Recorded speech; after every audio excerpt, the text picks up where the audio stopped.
dekada ng ika-4 na siglo ng kasalukuyang panahon, naging hari sa buong imperyo ng Roma si Haring Constantino. Sa kanyang pamumuno, binigyan laya sa buong kaharian ng Roma ang pananampalatayang Kristyanismo na maibahagi at mapalaganap ang salita ng Diyos sa buong kaharian. At sa panahon ding iyon, siya ang pinakaunang hari ng imperyo ng Roma na naging Kristiyano.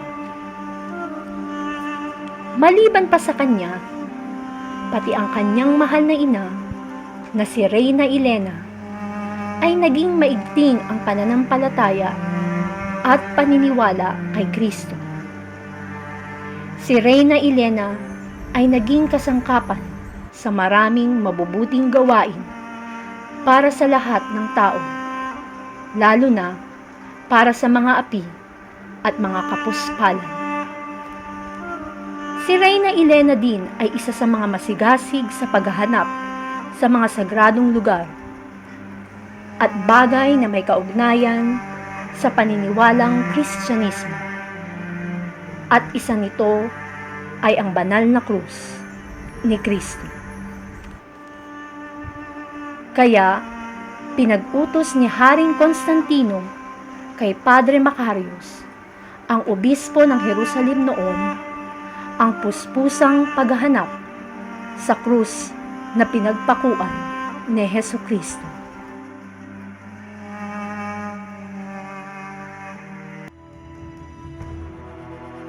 Kasama si Reyna Elena, nagpunta sila sa bundok ng Kalbaryo sa Jerusalem, ang lugar na pinagpakuan ni Jesus, upang hanapin ang nasabing krus. Pagdating nila, marami na ang nagbago sa lugar na yun sa paglipas ng mahigit na 200 taon. Marami ng parte ng lugar ang natabunan at kasama na rin dito ang mga tira-tira ng mga sirang templo ng mga pagano. Mahal na Emperor at Reyna, meron kami natagpuang mga krus sa banda doon. Sige, tignan natin.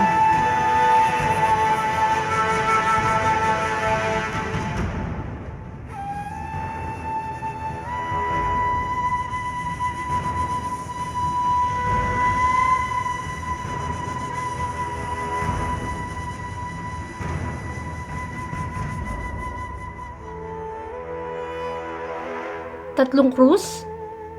Padre Macarius, pwede ang isa nito ay kay Kristo at ang natitira ay sa 2 nakasama niya. Pero sa pagkakaalam ko, hindi lang silang 3 ang naipako dito noon. At papaano? Kamahalan, kasama ng mga krus, natagpuan din namin ito. Ang hari ng mga Hudyo. Hindi ako maaaring magkamali. Ito ang inilagay ni Pilato sa krus ni Jesus. Pero, alin dito?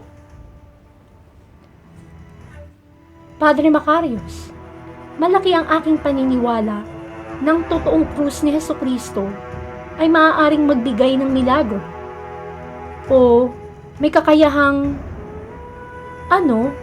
yung magpagaling Sa may sakit. Isang paraan lang para malaman kung alin ang totoong krus. Magdala dito ng taong may malubhang sakit. Masusunod, Kamahalan.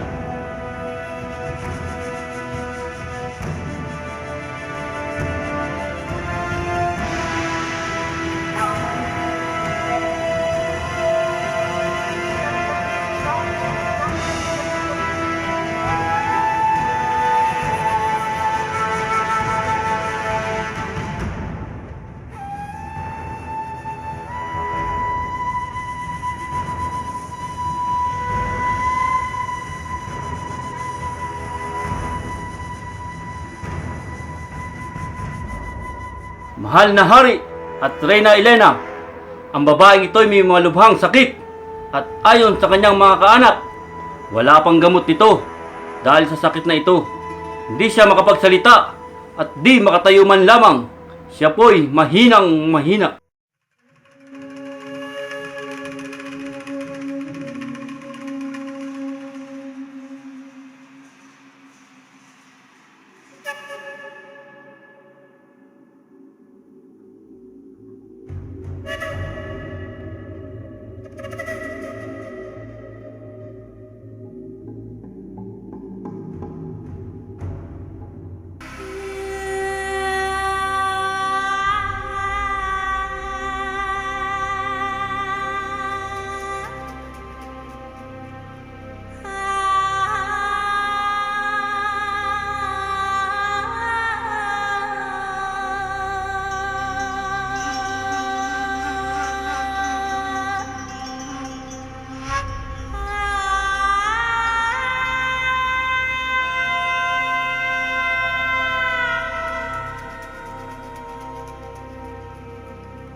Mahal na ina, Padre, mga kawal, ang sagradong krus ni Kristo.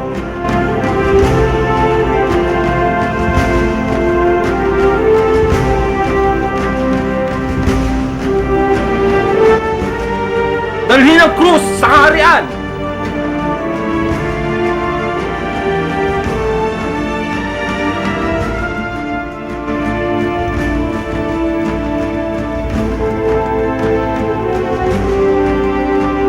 At iyon ang kasaysayan na isa sa pinag-uugatan sa pagdiriwang ng Santa Cruzan sa Pilipinas, kung saan hinanap at natagpuan ni Reyna Elena kasama si Haring Constantino ang banal na krus ni Kristo.